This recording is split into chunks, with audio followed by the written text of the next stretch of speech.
With these vector-valued functions, we're going to talk about limits of these vector-valued functions now. But before we get into actually doing the limits, let's talk definitions. So a vector-valued function R approaches the limit L as t approaches a written. The limit as t approaches a of RT equals L, okay, provided that the limit as t approaches a of RT minus L, the absolute value of that, equals 0, or the magnitude of that, excuse me. Okay, now this says let f, g, and h be functions of t.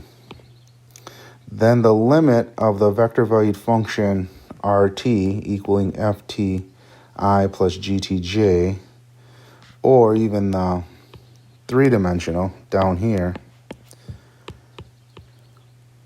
provides the limit of f of t, the limit of g of t, or the limit of f of t, g of t, h of t exists. So the way this works is we're just going to take the limits of each component individually. So that makes it really nice to work with here. Essentially, each two-dimensional vector-valued function is going to be two limit problems. Or three-dimensional vector-valued function is going to be three limit problems. So that's the idea of what we're dealing with here. So let's get on with this process then. So here we go. We have the limit of RT for RT equaling ETI plus sine of TJ plus ln TK. And we're approaching T, T is approaching 1 pi halves. So what we're going to do here is we're just going to do individual limits. Okay, so we're going to take the limit as t approaches pi halves of e to the t. And since we know e of t is continuous, we can actually just plug this value in. So the limit of e of t as t approaches pi halves is e to the pi halves. And for the next one then, so we have the limit as t approaches pi halves of, now we're taking the sine of t. And the sine of t is also continuous on R. So we can just plug this in, and the sine of pi halves, hopefully you know this, equals 1. Now for the third one, that's the limit as t approaches pi halves of ln of t. Now that's also continuous, at least for the positive side of the x-axis.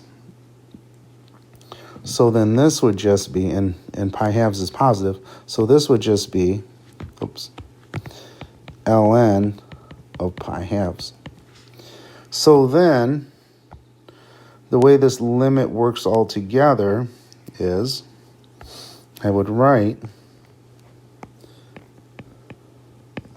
the limit as t approaches pi halves of RT equals, and I'm just going to write this in component form.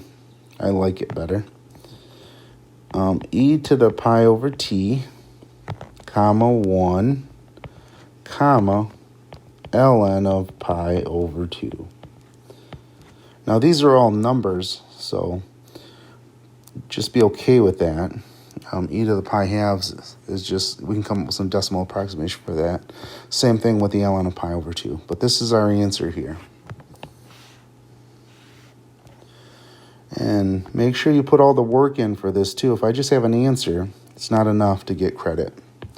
Okay, let's take a look at the second one now. This one's a little more interesting because t is going to infinity. And honestly, you'll have to dust your brain off for this idea of how do I do limits again. All right, you may remember some of them, you may not, some of these processes. So the limit as t approaches infinity of e to the negative 2t. Hopefully you remember that this is really the limit as t approaches infinity of 1 over e to the 2t, which then I can say that this goes to 0. And honestly, I don't think this should be a long one here. Because I have that negative exponent, it puts my variable in the denominator. We can get all fancy with either the ln tricks, but it's not necessary here. There's better ones for that. So then for the second one, let's take the limit as t approaches infinity of 2t plus 3 over 3t minus 1. Now, I think what people are most familiar with is L'Hopital's rule, which we can use here. And this would be, oops, I was going to put 0 over 0, but it's not. If I go to infinity, it's going to be infinity over infinity. And notice this here is my justification into using L'Hopital's rule. If I show that, I can just write the next step. Now again, make sure you say it's equal to the limit. It's not equal to just the derivatives. It's equal to the limit of the derivatives. So then this is going to be 2 over 3, which this equals 2/3. Now the last one's a little more interesting here. And I say that because most of you probably won't know where to go with this one. Now the arctan of 2t is, I have to understand the graph of this. So I'm just going to kind of draw a rough sketch of the graph to the right over here. And I kind of want to explain a little bit here. Actually, I want to explain a little bit here. So when I have tangent, it's simply this. Okay, but when I'm talking about tan inverse, that's what arctan is. What happens here is this is symmetric about the y equals x line. So I actually end up with a graph that looks like this. And these asymptotes that we had here are now going to be here. And it has an upper asymptote here at pi halves. So again, I would have to understand that in order to actually do the limit of this. And it also has a lower one too at negative pi halves. Because it does follow the idea of the tangent. Tangent of x has asymptotes at pi halves and negative pi halves. So when I do the tan inverse, the range now has the asymptotes at pi half and negative pi halves. So this is going to actually equal pi halves. And you know that just from the graph. So that's as far as we need to go with that one. So then we now have our limit as t goes to infinity. Now for this one, it seemed like a lot of hand waving, but I definitely wanted to point out to you where everything's coming from. So we're going to end up with the vector 0, 2/3, comma, pi halves.